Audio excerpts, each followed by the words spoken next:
Hola, muy bienvenidos a Grado Cero, el punto de partida de la información. No debe haber muchos hogares en los que este tema no ocupe un lugar central. ¿Quién no alquila o tiene un familiar, un amigo o un conocido que no padezca por los aumentos de los alquileres o porque no encuentra una vivienda para alquilar? Y del otro lado están los propietarios, pequeños o grandes, que buscan en algunos casos proteger los ahorros de toda su vida, cuidar un ingreso adicional o, por qué no, garantizar márgenes de rentabilidad de sus inversiones. Se trata de un asunto muy cotidiano y muy conocido para los argentinos que a veces cobra relevancia en la agenda política. Hay que debatir una ley que tenga que ver con volver a convertir a la vivienda en la Argentina en un derecho y no en un activo financiero como está pasando ahora. Estamos agravando los yerros que se cometió con la ley original y al revés de lo que se está diciendo, en lugar de proteger al eslabón más débil, le vamos a complicar más la vida. La mejor solución que le podemos dar hoy a la situación de la crisis de alquileres es darle reglas claras que generen equilibrio justamente entre las dos partes, y eso nos obliga a, sobre todas las cosas, proteger a la parte más débil de la relación, que son los inquilinos. Este proyecto que vuelve del Senado en revisión, sin duda va a profundizar la crisis habitacional, porque ¿saben qué? Cambia para no cambiar nada. Y principalmente porque lo que va a aniquilar es la oferta. ¿Quién va a alquilar a 3 años con una hiperinflación galopante? El decreto incluye: 1. Derogación de la ley de alquileres para que el mercado inmobiliario vuelva a funcionar sin problemas y alquilar no sea una odisea. Se podría suponer que la crisis inmobiliaria, los aumentos de precio de los alquileres y la falta de sitios para alquilar está vinculada con la escasez de viviendas, pero no. Al parecer las viviendas sobran. En poco más de una década, entre los censos de 2010 y 2022, ocurrió un fenómeno sin precedentes. La cantidad de viviendas creció más que la población. En 2010 había en la Argentina poco más de 40 millones de habitantes y 11.300.000 viviendas. 12 años después fuimos censados 46 millones de habitantes y casi 18 millones de viviendas. La población creció un 15%, pero los inmuebles aumentaron 57%. Estadísticamente, hay más viviendas para los argentinos. En el país pasó de haber una vivienda cada 4 habitantes a una vivienda cada 3 personas. La estadística indicaría una mejora en las condiciones de habitabilidad y de acceso a la vivienda, con menos hacinamiento y menos dependencia del mercado de casas o departamentos de alquiler. Pero la realidad muestra otra cosa. De acuerdo con los últimos datos disponibles, la cantidad de personas que viven en condiciones de hacinamiento se ha mantenido estable. Según datos de la encuesta permanente de hogares del INDEC, en 2016 había cerca de 1.450.000 personas que vivían en estado de hacinamiento crítico, es decir, 3 personas o más en la misma habitación. 6 años y medio después se redujo levemente. 1.200.000 personas viven todavía en condiciones de hacinamiento extremo. Donde sí se percibe un cambio es en la cantidad de propietarios. Entre un censo y el otro, lo dijimos, la cantidad de viviendas pasó de 11.300.000 a casi 17.800.000. En 2010, el 73% de los hogares era propietario de su vivienda. Hoy, los propietarios corresponden al 66% de los hogares. En una década se construyeron más de 6 millones de nuevas viviendas, pero solo la mitad de esas casas o departamentos fueron habitados por sus dueños. Se calcula que cerca de 1/3 de las familias argentinas alquila porque no puede acceder a la casa propia. Y en la actualidad también hacen malabares para poder alquilar. Cada vez más inmuebles, pero al mismo tiempo las posibilidades de habitarlos son cada vez más lejanas. Llegamos al grado cero, al punto de partida de nuestro programa de hoy. ¿Por qué es tan difícil acceder a una vivienda en la Argentina?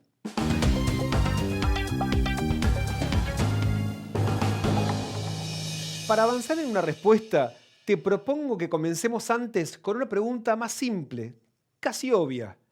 ¿Qué entendemos por vivienda? Es fácil identificar a esta casa prototípica con una vivienda, pero ¿toda construcción que esté habitada es considerada como una vivienda? El Comité de Derechos Económicos, Sociales y Culturales de la ONU establece parámetros que debe cumplir una vivienda para que sea considerada adecuada para la vida con seguridad, paz y dignidad. Por ejemplo, la ONU considera que una vivienda es inadecuada si no está construida con materiales que no los proteja del clima o si sus ocupantes no tienen agua potable, instalaciones sanitarias adecuadas, energía para la cocción, la calefacción y el alumbrado y conservación de alimentos o eliminación de residuos. ¿Cuál es el porcentaje de viviendas que no serían consideradas adecuadas en esos términos? No se sabe, porque los datos definitivos del censo 2022 aún no fueron difundidos y porque además no se consulta sobre todos los parámetros que evalúa la ONU. Según datos del ex Ministerio de Desarrollo Territorial y Hábitat de la Nación, para 2010 había 1.345.015 hogares en viviendas irrecuperables, de muy mala calidad o que compartían vivienda con otros hogares. Sí podríamos aproximarnos a una cifra actualizada analizando alguno de esos criterios. Por ejemplo, la conexión a la red pública de agua potable. Según el último censo del INDEC, el 15% de las viviendas habitadas no tiene conexión al agua de red. Son casi 2.600.000 familias que beben agua de pozo o de otras fuentes y que se exponen a enfermedades causadas por contaminación. Para este segmento de la población, para las familias con condiciones de habitabilidad verdaderamente deficientes, suele haber políticas públicas. Un ejemplo es el plan de urbanización que se está implementando en el barrio Mujica de la ciudad de Buenos Aires, antes conocido como la Villa 31 de Retiro. Tanto para los propietarios o inquilinos que vivían en la zona más insegura y con las peores condiciones del barrio, el programa contempla la relocalización hacia un departamento en el mismo barrio que cumple con los parámetros que definió la ONU para caracterizar a las viviendas adecuadas.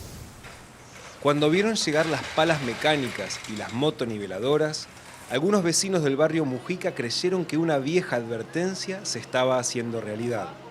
Algunos pensaron que eran las topadoras que arrasarían el barrio con las que durante décadas los habían amenazado. No creyeron que finalmente las también históricas promesas de urbanización comenzaban a hacerse realidad. No creíamos. Yo fui una de las primeras que dije que no creo, mentira, ¿qué va a ser? Porque siempre decían, pero nunca llegaba ese momento de que sí iba a ser realidad. Y es más, la gente seguía construyendo.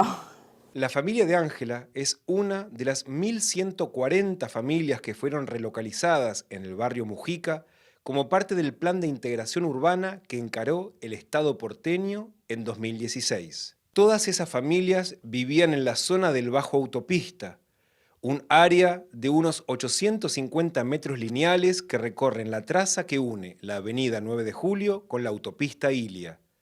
Se trataba de la zona más insegura y con las peores condiciones de vida de todo el barrio.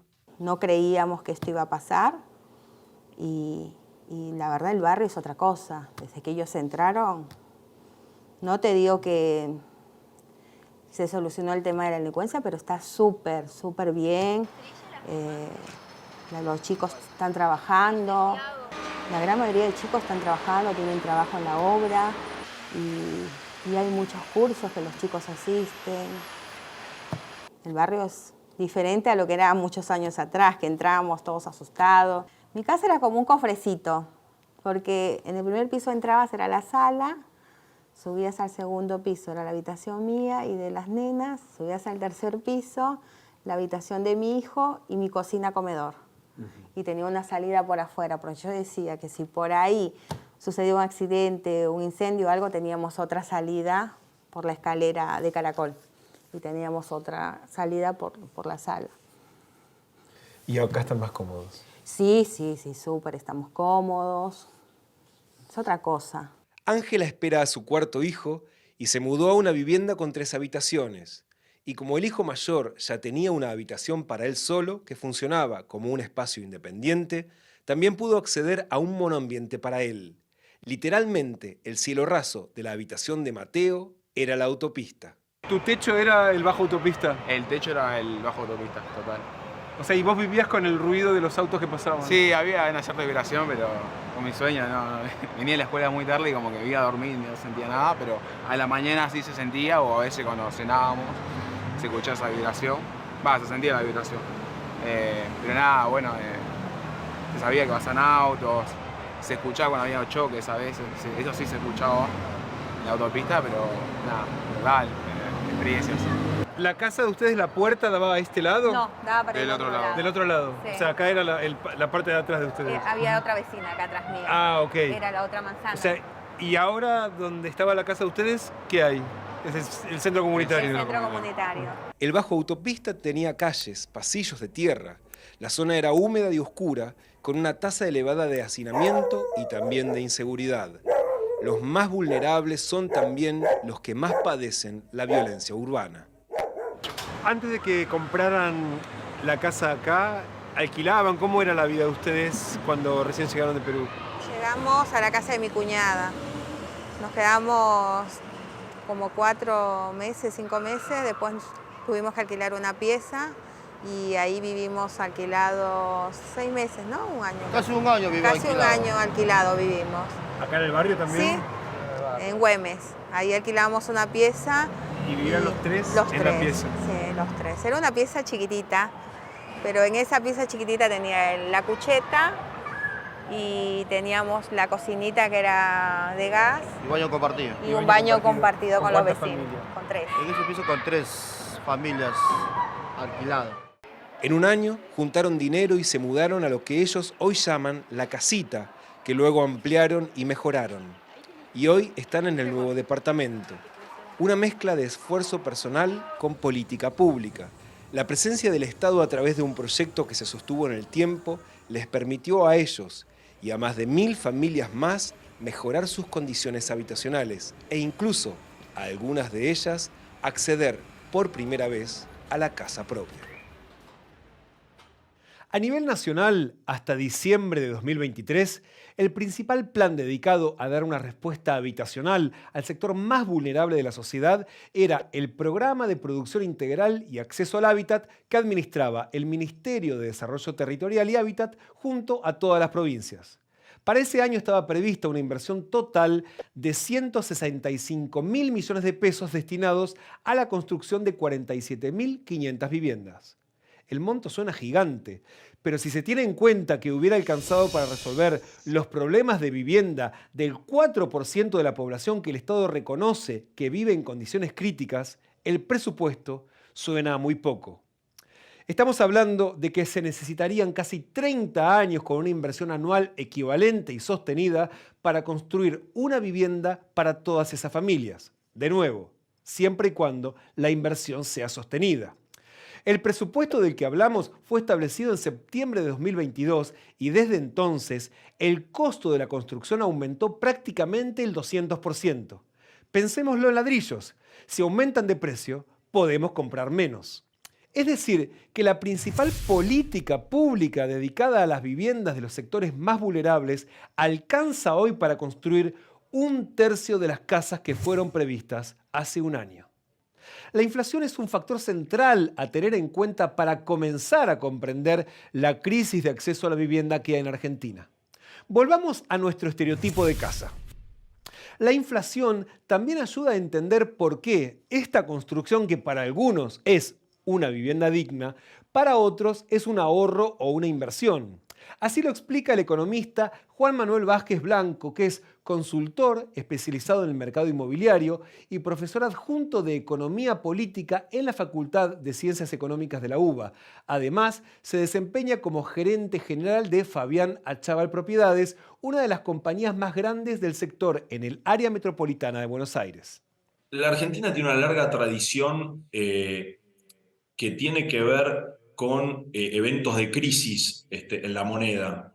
Efectivamente, podemos mencionar desde mediados del siglo pasado que sucesivos eventos de inflación lo que han llevado es a eventos devaluatorios, pero lo cierto es que eso llevó a que muchos fueran a buscar el dólar como refugio, pero también desde el punto de vista de dos funciones: la vivienda como derecho a la vivienda, o la vivienda como buscar el lugar de protección, el lugar donde caerme muerto, etcétera, esa tradición en un país de inmigrantes, donde muchos vienen a afianzarse, es un mandato muy fuerte. Entonces, esa simultaneidad con la necesidad de protección hizo que la vivienda también sea resguardo de valor. Entonces, desde ese punto de vista, muchos sectores que no podían acceder al dólar, poco a poco, y esto obviamente se fue profundizando, si uno quiere poner un hito, te diría que entre mediados de los 70 y fines de los 70 es que prácticamente la economía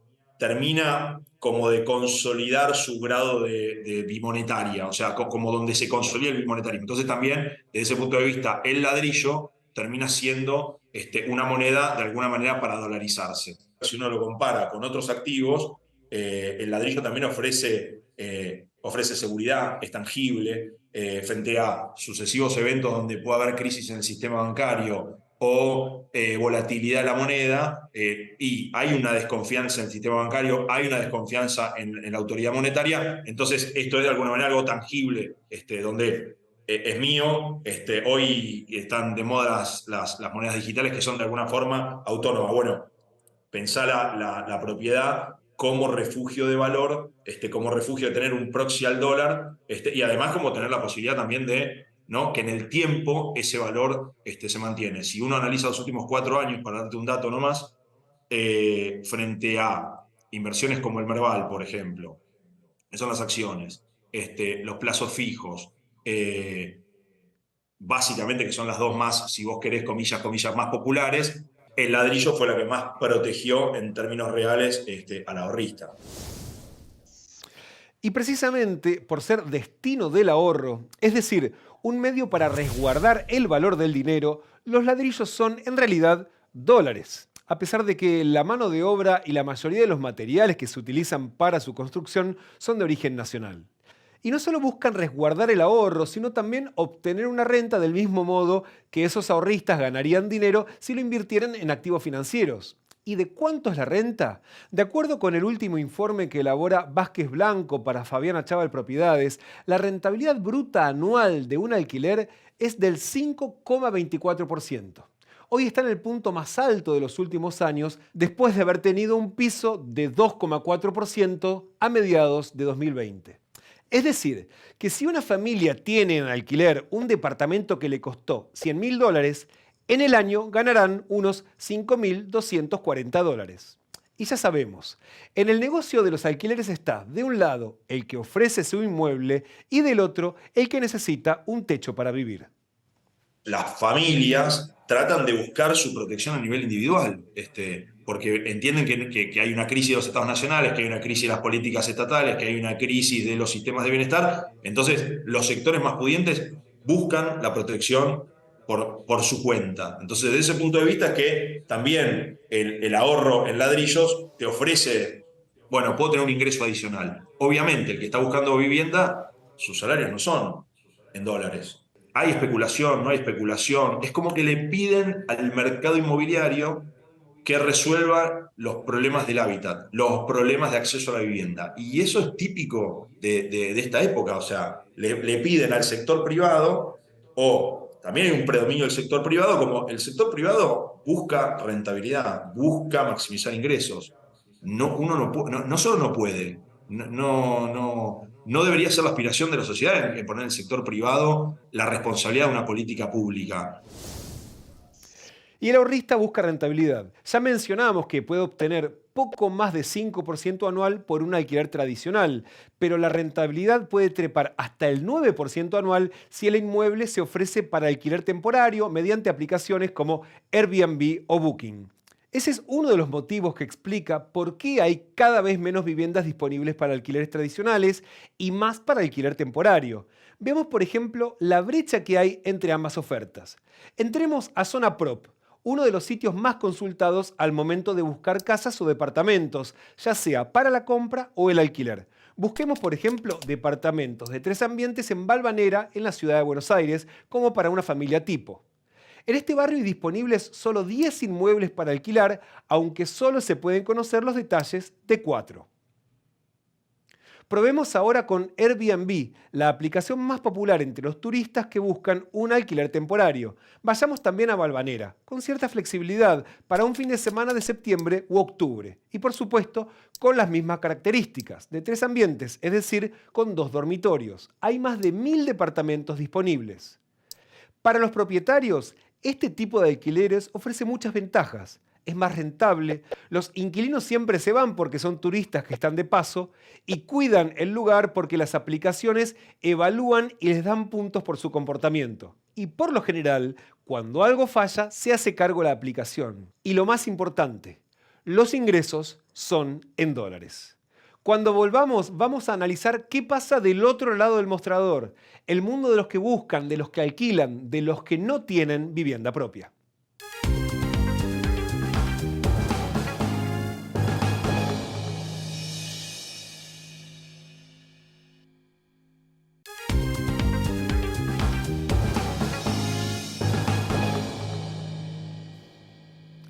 Hasta acá contamos cuáles son las necesidades habitacionales que tiene la población y hablamos sobre el mundo de los propietarios y explicamos por qué en la Argentina los inmuebles están valuados en dólares.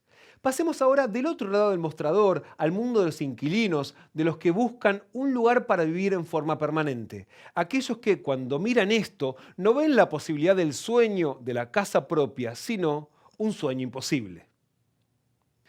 Para comprar un departamento de 60 metros cuadrados en la ciudad de Buenos Aires, un trabajador necesitó en promedio en 2023 205 salarios, es decir, 17 años ahorrando todo lo que gana sin gastar ni un peso en alimentos para llegar a la casa propia. Entre 2012 y 2019 el esfuerzo era de 141 salarios. En estos años los sueldos se atrasaron y los inmuebles subieron. Y las posibilidades de obtener créditos hipotecarios son muy bajas porque los requisitos son muy exigentes y las tasas muy elevadas. Y esto se ve reflejado en el stock de créditos hipotecarios que hay otorgados. Hace 20 años había un equivalente a 3.600 millones de dólares otorgados en créditos hipotecarios. Esto fue muy poco después de la crisis de 2001 y de hecho estaban en un piso histórico. 10 años más tarde se recuperaron y los créditos hipotecarios llegaron casi a los 5.000 millones de dólares. En la actualidad, la cantidad de créditos nos llegan a los 1.000 millones de dólares. Y lo que es peor, más de la mitad de esos créditos fueron tomados por desarrolladoras inmobiliarias o fondos de inversión. Una porción menor corresponde a personas físicas. Hasta diciembre de 2023, la principal fuente de los créditos hipotecarios era el Estado Nacional a través de los créditos Procrear. En ese año se presupuestaron unos 183.000 millones de pesos para construir o finalizar 41.000 viviendas. La cifra nuevamente suena enorme, pero esas 41.000 viviendas representan a menos del 1% de los hogares que alquilan, viven de prestado u ocupan un inmueble que no les pertenece. Es decir, que habría que haber sostenido esa inversión a lo largo de 146 años para resolver por medio de los Procrear los problemas de acceso a la vivienda. Habría porque el actual gobierno anunció el fin de la obra pública. Pero no por estar en el presupuesto significa que el dinero llega efectivamente a quienes lo necesitan. Entre enero y diciembre de 2023 se ejecutó poco más de la mitad de los recursos que había disponibles para los créditos hipotecarios. Y si se tiene en cuenta el impacto de la inflación, estamos muy lejos de las metas previstas. Y ya no solo se volvió imposible lograr el sueño de la casa propia, sino que además la posibilidad de alquilar una vivienda se convirtió en una carrera con obstáculos. A la falta de unidades disponibles se suman los precios altísimos y condiciones muchas veces injustas e imposibles de cumplir, como por ejemplo pedirle a una pareja que tiene hijos que no tenga hijos. Estas son historias inquilinas. María Inés López vive en Lugano junto a su esposo Javier, sus 2 hijas y sus mascotas. Ella es emprendedora, produce y vende merchandising ecológico. Él es gastronómico.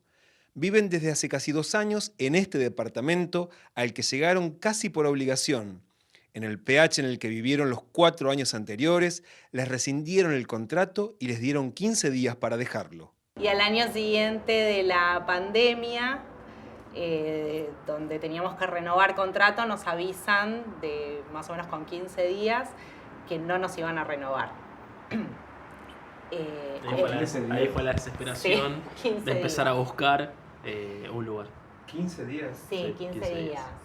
Nos dijeron igual que podíamos quedarnos un mes, 2 meses extra para buscar, pero que nos teníamos que ir. Bueno, empezamos a buscar, fue súper difícil porque nosotros, más allá de las comodidades, buscábamos 2 o 3 habitaciones, eso era indistinto. Necesitábamos permanecer en el barrio por un lado y además ubicar mascota. Hay muchos departamentos más o menos grandes, de 3 o 4 ambientes, que te dicen que está todo ok el alquiler, el precio te cierra, dentro de todo te cierra, pero no puedes tener hijos y no puedes tener mascotas. Lo que te hace preguntarte para qué quiero un departamento tan grande. Si estoy sola, me voy a un monoambiente, no sé. Tanto ellos como la mayoría de sus familiares y amigos más cercanos tienen como tema central de sus vidas la preocupación por la vivienda. Cuando no se trata de la búsqueda para alquilar, les desvela cómo afrontar los gastos para ingresar a un departamento o los ahorros que deben prever para pagar el aumento anual que establece la ley de alquileres, que en su caso está a un mes de llegar. Estamos tratando de analizar la economía, digamos, familiar. Bueno, esto no se hará. Bueno, este año las vacaciones no sabemos. Vemos primero cuánto nos queda en el alquiler. Sí, no te puedes proyectar en realidad. Claro, todo En funciona realidad no te en puedes base proyectar. al número. Como otras familias, ellos intentaron proyectar. En un momento se atrevieron a hacer realidad el sueño de la casa propia para terminar con la cadena de los alquileres. Era un poco el auge de los créditos Procrear. Y dijimos, bueno, vamos a meterle para acá, a ver si sale. Y nos pasaba, en ese momento yo trabajaba en relación de dependencia, y nos pasaba que para un Procrear teníamos sueldos muy altos. Y para un hipotecario teníamos sueldos muy bajos. Entonces siempre terminábamos en el medio. María Inés y su familia eligieron Lugano para vivir porque ahí se crió y porque quería que sus hijas fueran a la misma escuela a la que fue ella y para que tuvieran cerca a los abuelos. ¿Y la casa de tus papás era casa propia o casa alquilada? Sí, la verdad que nosotros por suerte tuvimos casa propia, ellos tuvieron casa propia, primero por una facilidad que le dieron en el trabajo a mi papá y después juntando se llegó a una casa más linda, a una zona mejor y es la casa familiar en la que siguen viviendo ellos. O sea, para vos mudanza fue, cuando eras chica, ir a algo mejor. Exactamente, sí. Era una suerte de progreso familiar. Totalmente, era lo que uno buscaba. Y en tu casa, el hecho de que los hijos tuviesen casa propia, ¿era algo importante? O sea, era como, ¿esto es lo que hay que tener? Es algo importante hoy día, en donde hay cenas familiares y nos sentamos con mi papá y vamos buscando formas, bueno, si hacemos tal cosa, podemos llegar a comprar una casa para vos, si hemos discutido hasta que ellos vendan su casa para hacer una especie de adelanto de herencia y con eso tener el adelanto para poder llegar a la casa propia. Así que sí, es un tema de discusión permanente.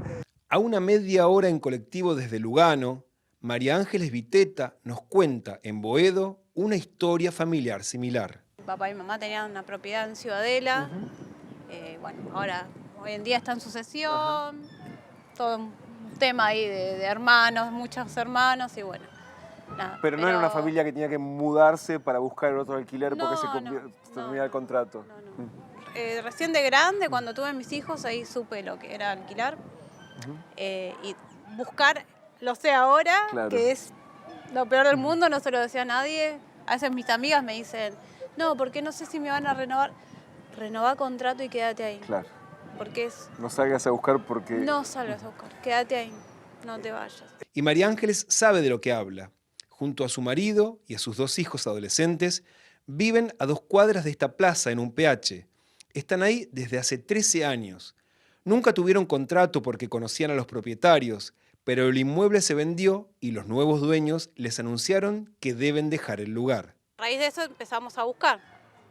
Primero, bueno, era juntar la plata, conseguir una persona que sea garante, propietario, que nos dé esa mano. Bueno, conseguimos garantes con recibo de sueldo, amigos, bueno, la madrina de mis hijos. todos ofrecieron sin problema. Para poder demostrar ingresos o, digamos, llevarle tranquilidad al propietario de que ante Hay un un problema aval, alguien... hay un aval que hay alguien que responde. Ellos necesitan un aval porque tanto ella como su marido trabajan en la informalidad. María Ángeles hace tareas de limpieza en una fábrica y el esposo es herrero, independiente, pero habiendo reunido los avales y un inmueble como garantía real, tampoco tuvieron éxito en la búsqueda.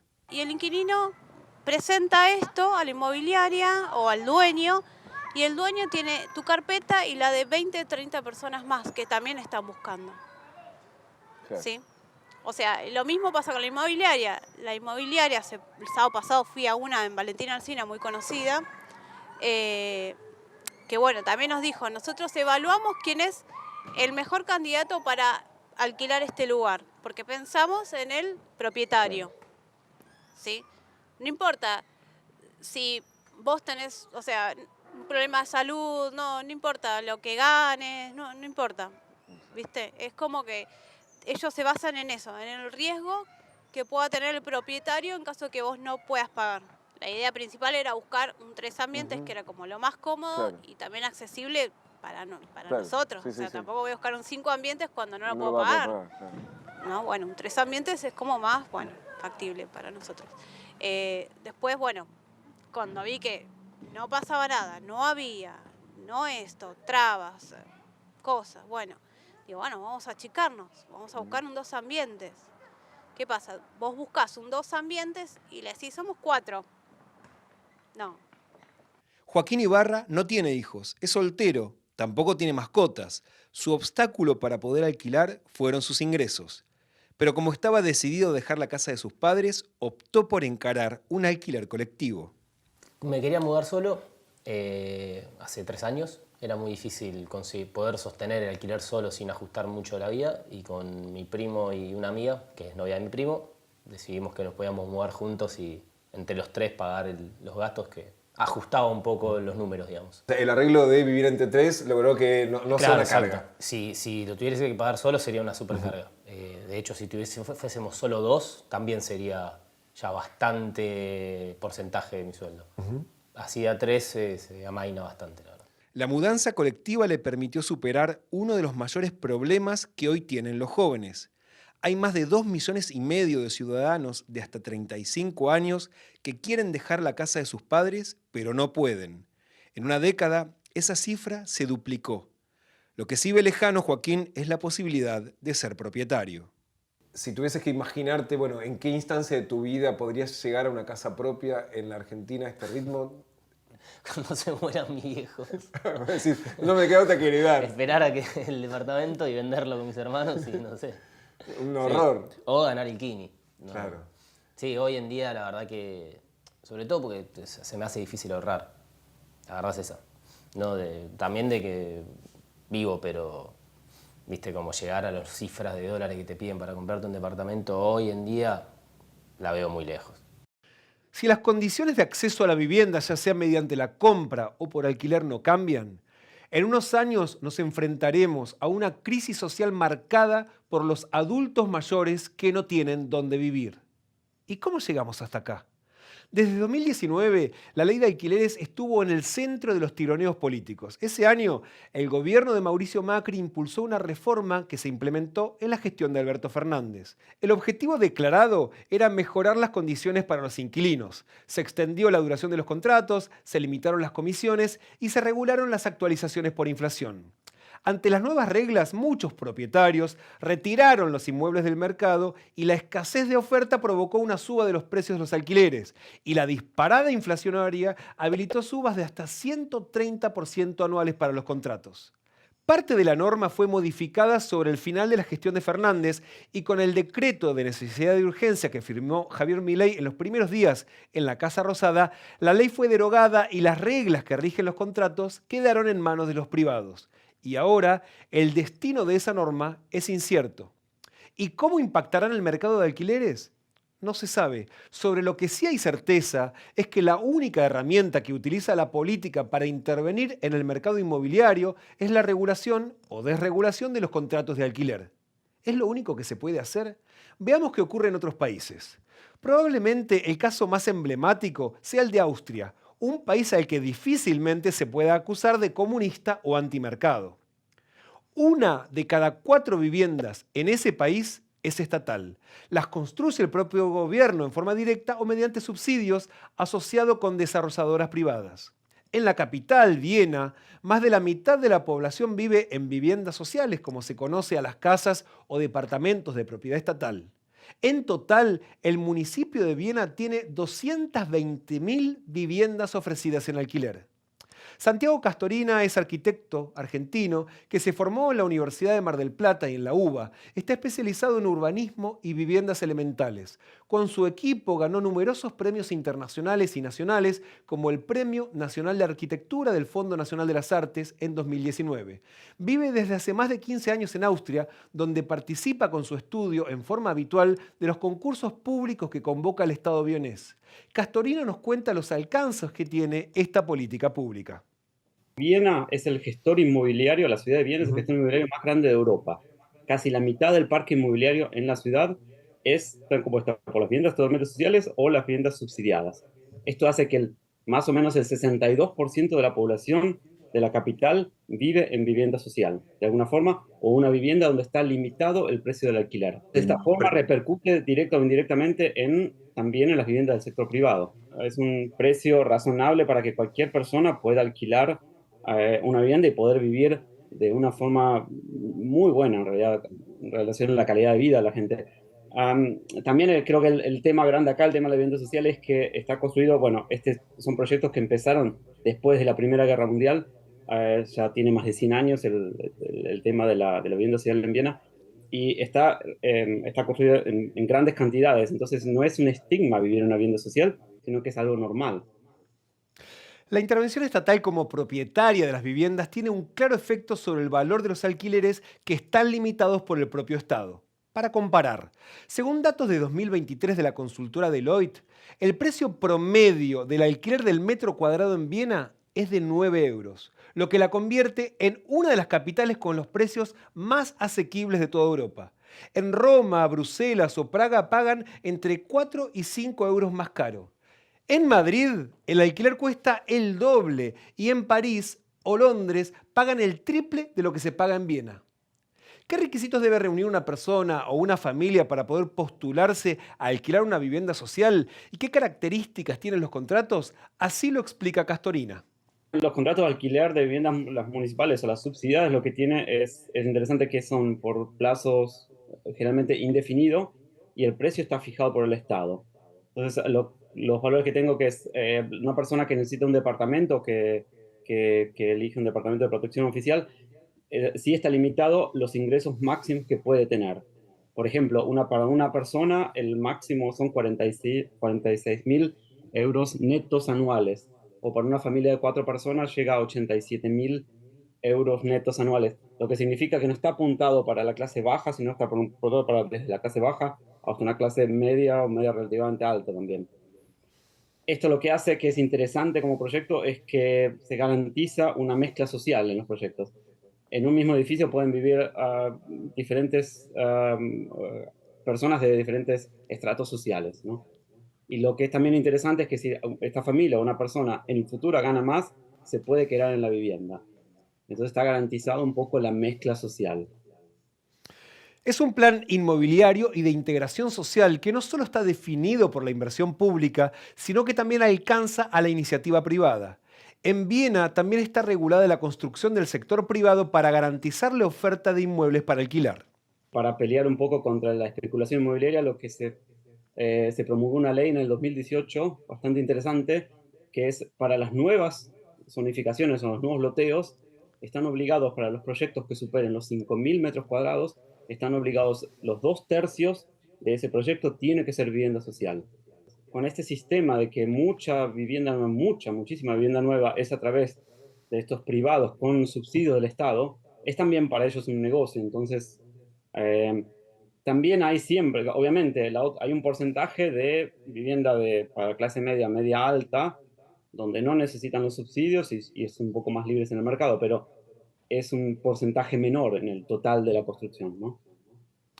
Una política social que incluye una férrea administración del suelo para limitar la especulación inmobiliaria del sector privado. El de Viena es tan solo un ejemplo y no significa que pueda calcarse y que vaya a funcionar en la Argentina, pero muestra un esfuerzo creativo para pensar soluciones de acceso a la vivienda por fuera de las reglas que se aplican en la mayor parte del mundo y también en la Argentina.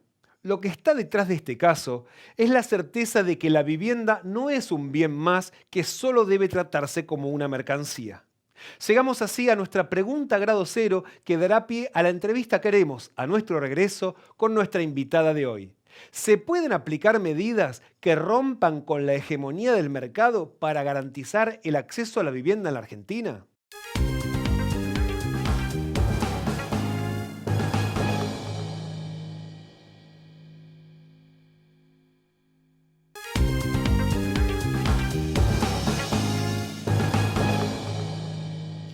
Habíamos dejado planteada la pregunta grado cero de hoy. ¿Se pueden aplicar medidas que rompan con la hegemonía del mercado para garantizar el acceso a la vivienda en la Argentina?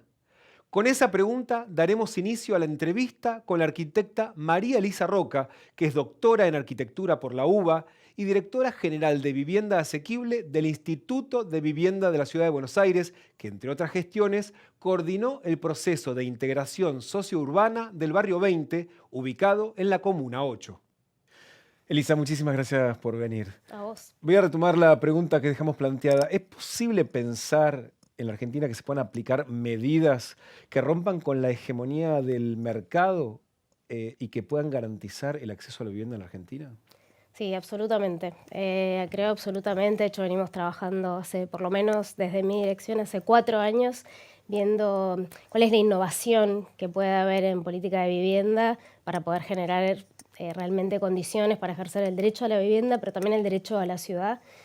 Creo que hay que cambiar un poco el paradigma que tenemos como muy fijo, ¿no?, en nuestra cultura, de que una vivienda estable significa la vivienda en propiedad y solamente en propiedad, sino que hay que apuntar un poco a la vivienda estable, ¿no?, a la vivienda en la que uno pueda permanecer, la que uno pueda convivir de manera segura, ¿no?, con la tenencia segura. Creo que un poco cambiar el paradigma es dejar de pensar que solo el Estado es el que resuelve o solo el privado es el que resuelve. Creo que hay algo de la combinación entre el privado y el público, que se habla muchísimo de eso y parece obvio que es así. Pero no solo eso, sino también pensando en que la política de vivienda no se resuelve con un único programa abarcativo de esa heterogeneidad, no solo poblacional y de déficit habitacional, sino que también tiene que ver con las distintas trayectorias, expectativas habitacionales. Por tanto, creo que hay algo en romper como esas ideas de gran escala de acceso a la vivienda y de programas estatales o incluso... Bueno, no sé, solo el FONAVI en su época. Claro, muy paradas en el Estado que construye a una escala gigantesca, donde quizás se piensa en un único usuario, como si fuera un único usuario que no sea heterogéneo, y la verdad es que hay una población heterogénea con necesidades muy diversas. Entonces yo creo que hay que empezar a pensar y animarse a tener un abanico de políticas habitacionales, no tenerle miedo a esos programas que quizás son más de nicho o más que atienden a alguna situación particular, a empezar a pensar políticas que focalizan cierta déficit habitacional específico, una población específica. Y creo que un poco puede venir de la mano con innovar en los distintos tipos de tenencia, ¿no? La propiedad claramente es un tipo de tenencia de la cual la tenemos muy arraigada culturalmente. Sí, el sueño de la casa propia, y está claro que en un país donde tenemos dificultades económicas, donde la inestabilidad a nivel salarial es algo que va marcando un poco la pauta, no es poco entendible que una familia sienta seguridad si tiene una casa propia. Pero bueno, esa casa propia viene con un montón de costos, con un montón de inversión de primera mano, que después hay que poderla sostener. Entonces creo que también poder innovar en otros tipos de tenencia como el alquiler, y que ese alquiler esté un poco de la mano del Estado poniendo un cuerpo en esa política de alquileres, donde muchas veces los desafíos están en la gestión de ese parque público de alquiler, pero no solamente es un parque público de alquiler. Bueno, digo, puede haber... Exacto. Porque el año pasado, en una nota que publicaste en La Nación, te voy a leer una frase tuya. Dice, Es necesario pensar herramientas que posibiliten iniciar un camino hacia la generación de un parque público de viviendas en alquiler, como sucede en otras grandes ciudades mundiales, que nosotros contamos el caso de Viena. Sí. ¿Eso es una idea tuya? Es decir, no sé, digo, ¿es la loca comunista del IBC que está pensando en esto? ¿O efectivamente, al menos en el Estado porteño, se está pensando en la posibilidad de que el Estado pueda ofrecer viviendas en alquiler, que sean del propio Estado y que, digamos, intervengan en el mercado de viviendas? Desde el Instituto de Vivienda, yo arranqué la Dirección General en el 2019, pero estoy en el Instituto desde el 2016 y ya existía esta pregunta de qué va a pasar con los inquilinos en la Ciudad de Buenos Aires, qué va a pasar con este porcentaje de inquilinos que aumenta, que ahora está estable hace una cierta cantidad de años, pero que la realidad es que nos preocupa. O sea, que no es algo mío, sí es algo mío porque es un interés que tengo, sí porque creo que hay que arrancar ese camino de una vez por todas, y creo que lo que se hizo este año desde el gobierno de la ciudad fue arrancar un camino, no resolver el problema, pero sí arrancar un camino estableciendo que va a haber una política y está habiendo una política que tiende a pensar en el alquiler como una responsabilidad también del Estado junto con el privado, junto a una población que tiene una capacidad de agencia, con lo cual confiando un poco también en esas posibilidades que hay ¿Cuál es entre... puntualmente ese plan donde el Estado interviene en forma activa en el mercado de alquileres? Bueno, hoy lo que nosotros también teníamos que tener mucho cuidado en cualquier plan de alquileres, es el plan de alquiler en la ciudad, es que no sea distorsivo con ninguna una cuestión, ¿no? Ya la Ley Nacional de Alquileres, de alguna manera, y no nos vamos a poner tal vez en ese debate, pero quizás para algunas interpretaciones pudo haber traído cierta distorsión en un mercado de alquileres que es muy delicado. Entonces, lo que hicimos hoy fue atacar dos preocupaciones muy principales que tienen esta población inquilina y que la pudimos descubrir a partir de un estudio de la población inquilina, que fueron entrevistas presenciales a 1.500 inquilinos de la Ciudad de Buenos Aires, con un alto porcentaje de representatividad, donde hay claramente dos preocupaciones. Una son las barreras de acceso. O sea, hoy una familia para poder alquilar formalmente necesita una cantidad de dinero muy alta, alrededor de 500.000 pesos. Para entrar. Para entrar. Hoy una población, una clase media, media frágil, vulnerable, que tiene que poder alquilar, muchas veces no tiene esos ahorros, por lo tanto poder facilitar un crédito a tasa cero, que se ajusta por UVA, pero que va a considerar la evolución de los salarios y que sea del Instituto de la Vivienda, fue uno de los primeros créditos, es el programa Alquilar en la ciudad. Entonces esa fue una de las primeras cuestiones, bueno, a ver cómo derribamos esa imposibilidad que tenían las familias. Por otro lado, el tema de las garantías. Digo, las garantías también es un impedimento. Hoy, para una familia poder conseguir una garantía propietaria, si no es de algún familiar, es muy difícil. Sí, claro, sobre todo si es alguien que viene de alguna provincia. O si alguien viene de una provincia, claramente no se las aceptan, por lo tanto empezar a pensar en otras formas, como el seguro de caución, pero no solamente que sea una posibilidad, porque el Instituto de Vivienda puede subsidiar una parte de ese seguro de caución y puede dar acceso vía las aseguradoras, sino que también para los propietarios es una mejor opción. Un seguro de caución es más seguro, sí, y muchas veces, claro, y muchas veces eso se desconoce. Bueno, por eso creo que ahí está el punto de iniciar un camino. También es un camino cultural, es un camino de conocimiento, es un camino de información, donde desde el Estado tenemos que empezar a tener esa información brindada tanto a inquilinos para propietarios como para puedan saber qué elegir y qué rechazar. Entonces hoy día creo que muchas veces se rechazan o se aceptan cuestiones sin tener el real conocimiento. Quería volver a la pregunta inicial, porque ahora mencionaste algunas herramientas que o facilitan el alquiler, o en este caso que el privado disponga mayor cantidad de inmuebles, pero habías dicho que sí están pensando en que el Estado construya. ¿Cómo son los planes? Digamos, exactamente en qué están pensando con un Estado que también puede ofrecer viviendas en alquiler? Bueno, lo que estamos haciendo primero es también estudiar mucho qué es lo que pasa en otras ciudades. La realidad es que estamos teniendo conversaciones muy fuertes con las ciudades donde tienen políticas de alquileres de hace más de 40 años y poder entender cuál es ese camino. Ese camino no es de un día para el otro, es un camino arduo en el cual no solamente es el Estado invirtiendo y construyendo viviendas, sino que también es poder traer a otros actores como al privado, para poder incentivarlo a que pueda construir en alquiler. Hoy es una realidad que la rentabilidad del alquiler está muy por debajo, incluso de otras ciudades de Latinoamérica, por lo tanto, esa propuesta de que el privado pueda construir junto con el Estado, que el privado pueda construir para alquiler y así aumentar la oferta de alquileres, es un desafío importante. Igual que sería una rentabilidad baja. De hecho, Nosotros contamos informes de las propias inmobiliarias que hoy tienen una rentabilidad entre el 4 y 5% anual en dólares.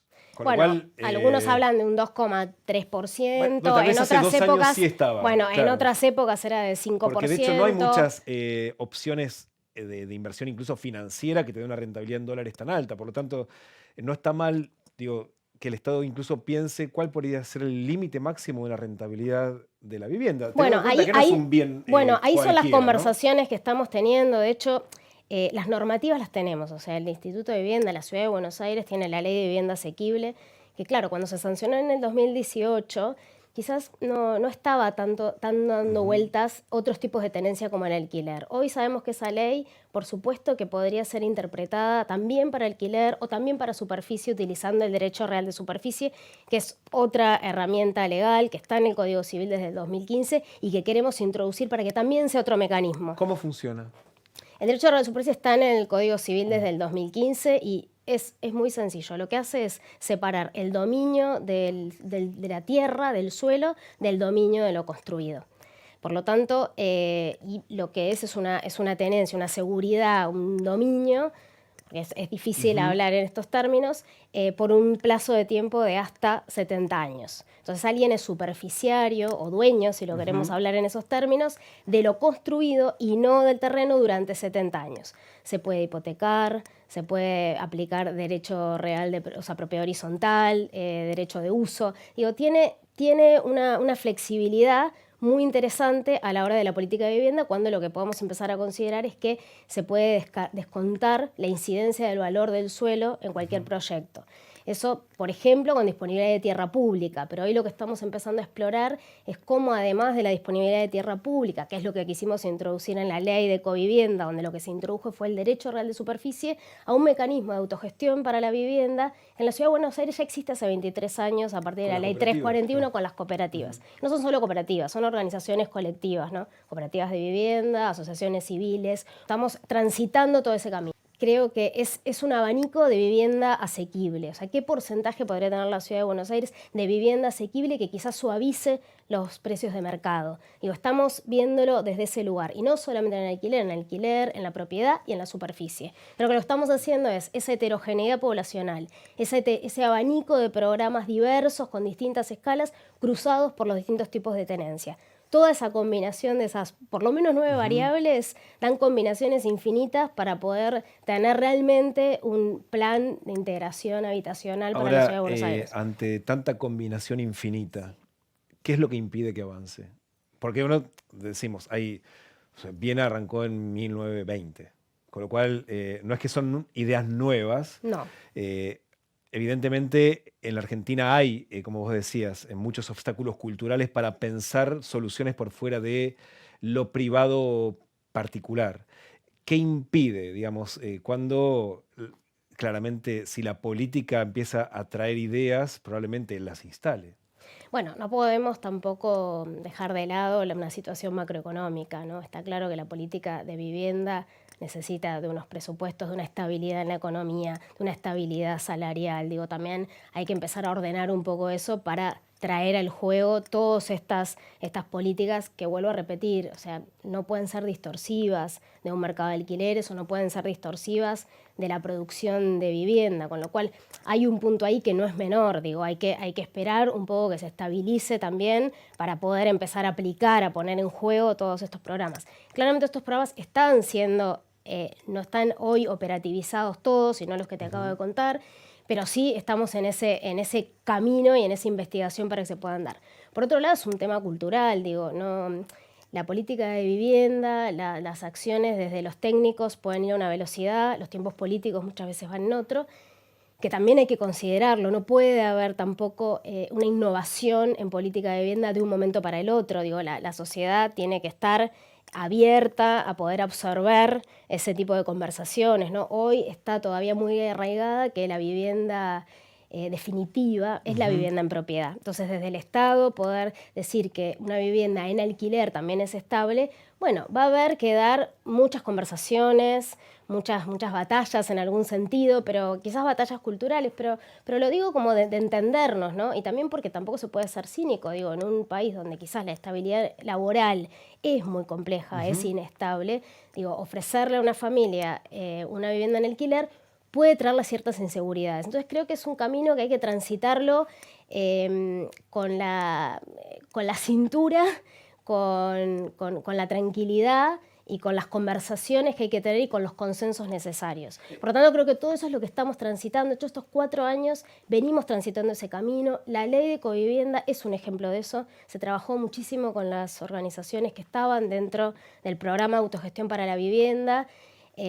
Primero se comenzó modificando el reglamento de esa ley, se fue conversando sobre las dificultades que tenía el programa para que escale, las dificultades que tenía el programa para poder acceder a la compra de suelo. Y digo, de todo ese trabajo es que finalmente surge la ley de covivienda, no surge de una idea en un escritorio loca que la traemos de otro lado. Digo, y también muchas ideas que hay dando vueltas a veces se pueden sintetizar en no tantas y muchas veces la dificultad está en la implementación. Está en la implementación en una cultura específica, en una localidad específica. Tampoco va a ser lo mismo este tipo de programas en la ciudad de Buenos Aires que en una ciudad de otra provincia, en otra provincia, en la Argentina.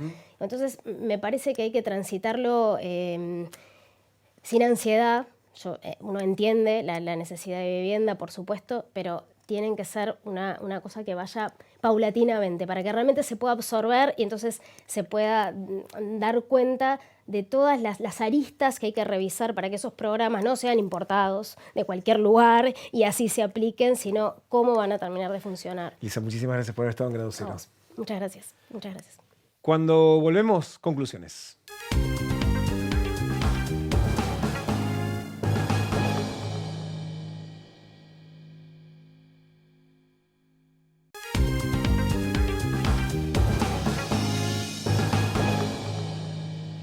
La crisis de acceso a la vivienda que atraviesa la Argentina es la expresión de muchos fracasos.